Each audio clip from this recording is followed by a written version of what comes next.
I like keeping Ivan around. He's useful, man. Super useful. Super useful. The thieves scatter pretty quickly when you start laying into them, but then you return to the caravan and discover why. Even more supplies have gone missing since you rushed out to fight.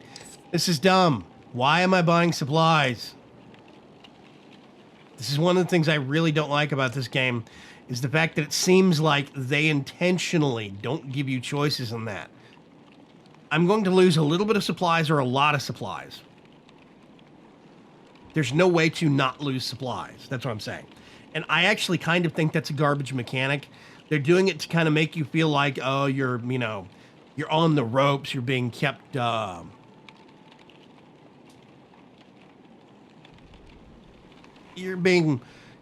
of, on the ropes and guessing about what's going to happen next. But I kind of think it's a garbage mechanic. There's all these situations where you're going to lose money. You have to choose a little bit or a lot, and it's hard to tell which one is which. A lot of times, I think in that situation, I probably would have lost a lot of supplies both ways, and I think it's crap, but that's me. Let's rest.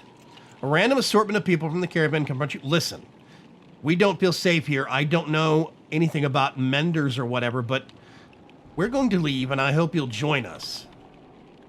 Looks like a couple of dozen people, farmers and fighters alike, feel the same way. We don't feel safe here. I don't know anything about menders, but we're going to leave. I'm guessing they're saying they're going to leave because of Ivan? Encourage them to stay.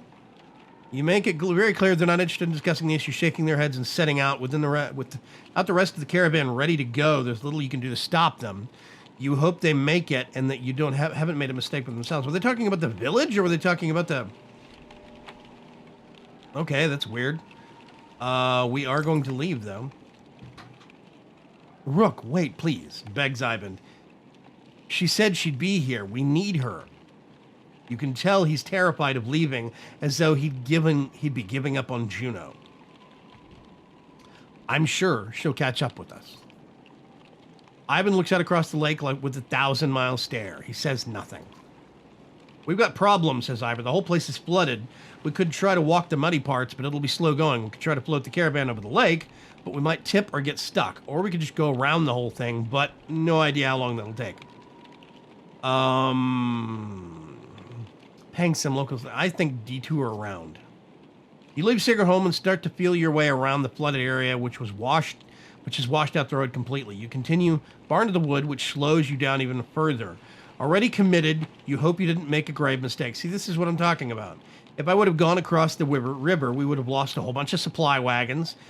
You leave Sigurd home in a hurry, hoping to outpace the dredge that must be close behind. As you continue further south, you first hit overgrowth and then forest before finding land that is dry enough to follow back around. By the time you circumvent the mud, you've lost a lot of time and hope it doesn't haunt you later.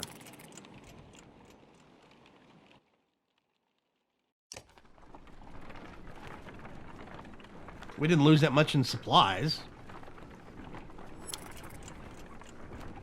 Poor morale. After this day, I will consider resting. Are we coming up on a creepy forest? Something? This looks kind of weird, like some strange overgrowth. Okay, let's make camp real quick. We'll sleep for a day. Gonna rest. We're gonna leave. That didn't help morale at all. More supplies missing, the woman by a wagon says to you. And look, tracks. Right here, they look like children's footprints, but my husband and I followed them in the wilderness away, so they meet up with some adult tracks, no telling how many. Round up and question the children. Question parents about their children. You quietly... What? Did we lose more supplies? You quietly make your rounds asking parents about their children's whereabouts. Some give exact details, but no one knows about the missing supplies. All promises to keep close tabs on their... Okay. We went from 8 down to 5, and then suddenly down to 2. This is what I'm talking about. It's like the game won't let us be prepared. I'm not sure if I see a point in buying supplies at all. As you're about to head off to sleep for the night... Onif pulls you aside. I have a couple of concerns I wanted to speak to you about, he says. In private. You find a quiet place to talk. What's on your mind? How well do you know the people traveling with us? How many strangers are in the caravan right now? We picked up quite a few.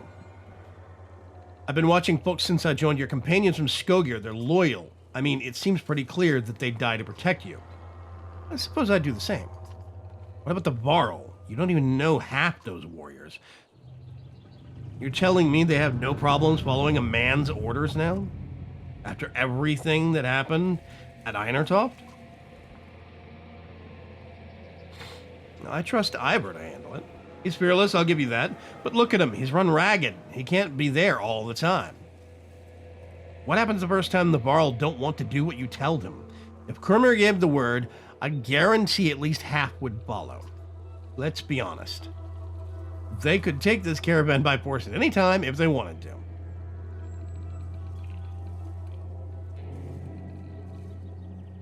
I don't think I have a choice but to trust him. Gotta disagree with that, Rook. We always have a choice. They're not the biggest problem, though. There's a mender with us, a mender who pulls lightning out of the sky and tells us what to do and where to go. Myself, I think we've lucked out with when his mentor didn't show up in Sigerholm. Ivan's just the apprentice? What in the depths is his master capable of? Think about it, Rook. What do you really know about Ivan?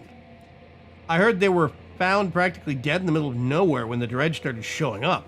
There's an enormous serpent shows up and Einertoft have to turn the world in half, takes one look at Ivan and bolts. Suddenly they need our help instead of the Mender Council. How does that make any damn sense? You might be distorting what happened. Or Ivan might be. I'm grateful for what you've done for us so far, Rook, but it's always been about trust. I think it's time to part ways, so to speak. Nothing personal. Suddenly you gasp for air when you look down. Onif is holding a knife buried in your ribs. What the hell? Your vision blurs and blood fills your sight. You gasp again. There's a bird whistle, and the camp becomes a blur of motion. Onif spiders from Frostbeller leap into action, cutting people down. As Oddleaf turns to fire on the men, Onif runs her through and pulls the blade from her back without even breaking his stride. He drops like a sack of flour. In one clean motion, his blade then takes Egil into throat before the boy can even grab his shield. Onif heads straight for Alette, who freezes in unbridled terror. You rise to your feet through the pain. Egil and Onif are dead. Wow. Somehow you find the strength to cleave the traitor in two, but you can't find the breath to shout. You think your lung might be punctured. Onif clutches Alette's wrist amidst the commotion, tosses her bow aside, and pulls her into the deep woods. I thought I cleaved him in two. Her eyes meet yours across the campsite. No, your lips say, and though you can't hear the words. A dozen men appear between you as Ivor steps into view, as fearsome as you've ever seen him. Yeah, what the hell just happened? No, I want him in the party, but whatever. Okay. They're already in the party. I'm gonna have to put him in the party as well as him. I guess every time I pull lightning down from the sky, they get freaked out. I'm not sure. Bowmaster. Raider Veteran. Okay, these aren't named, but that's the same model that... Yeah, see? That's Nid. Why are we facing the wrong way? This irritates me. Let's move him here. Actually, over here. He goes here. He goes here. He can go here. The selection process is kind of sketchy.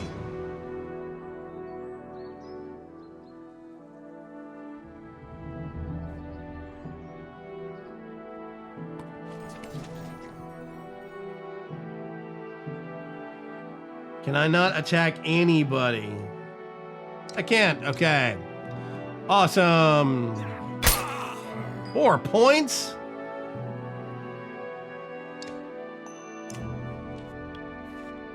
Let's drop his armor rating some.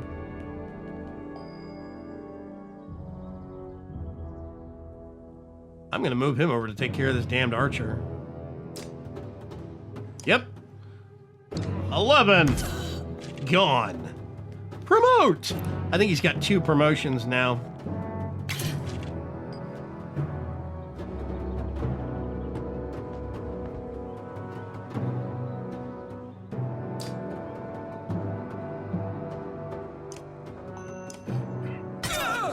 Let's injure that guy as much as possible. She takes a little bit of extra damage.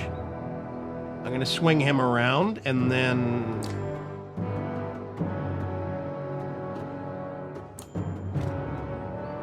Guts! Wow. Okay.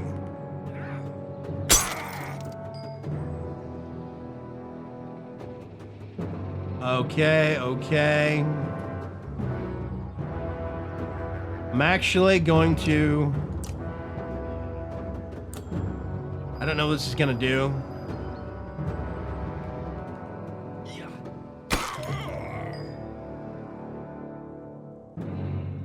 Let's move over here.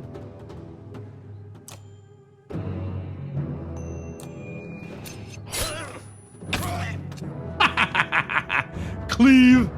Oh, I love Mark Prey.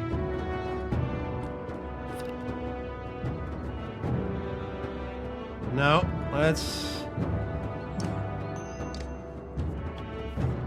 drop her strength. Why are they retaliating? I don't get this. Suddenly everybody's got this ability and I don't.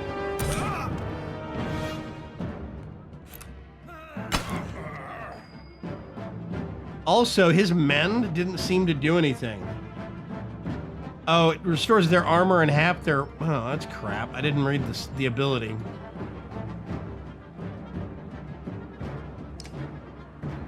Let's see.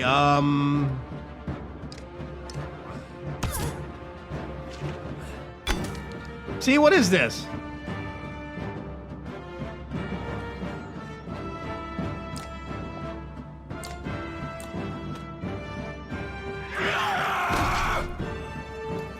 That didn't do much.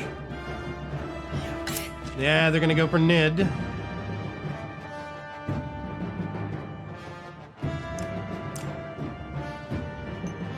I'm gonna call down the skies in this asshole. Eh.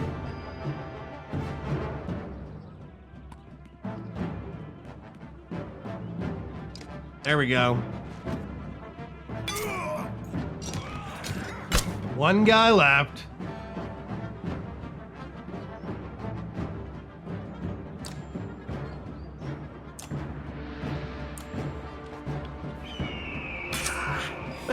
Some damage. I'm gonna have to move him over here. He's not gonna get over there in time.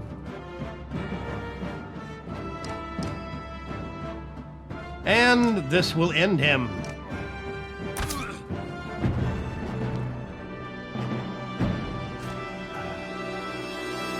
Are we gonna get any of our supplies back? Crummer's ready for a promotion. Ivor's overdue for a promotion.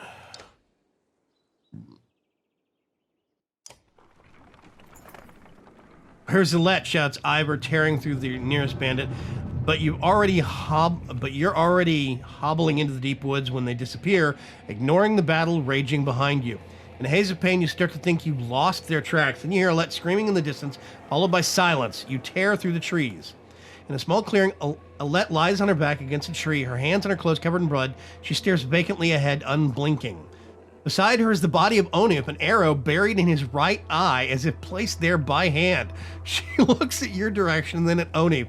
I killed him, she says. Badass, that's awesome. Alette, are you all right? You cringe as much from the pain as the appearance of Alette after her bloody struggle with Onif. No, I'm not hurt. I had no choice. Dad, your chest, you're bleeding. Suddenly, she is at your side, putting pressure on the wound. That's funny, my outfit looks pristine. I can fix this. Where's my needle? Oddleaf, anyone? Ivor, I found them. Just as your sight goes black, you see Ivan, Ivor, and Alette standing over you. He's going to make it? Your eyes open to the sound of Alette's voice. Normally a wound like that, I only hope I did enough. I'll survive. Dad. Alette stops herself from hugging your bandaged chest, pulling your head to her instead. The words come out easier than you expected. Oddleif? It's a good thing Ivan was here. She's going to pull through, though it's a nasty wound. Oh, she's not dead. We've managed to kill most of the traitorous sons of bitches, and the rest fled into the woods. There were a lot of people I couldn't save. You did everything you could, Ivan. Nobody expects you to raise the dead. Actually, I do. That would be awesome, but whatever. Ivan frowns deeply, putting a hand to his forehead. Why did Onif do this, Rook? He was talking to you right before it happened.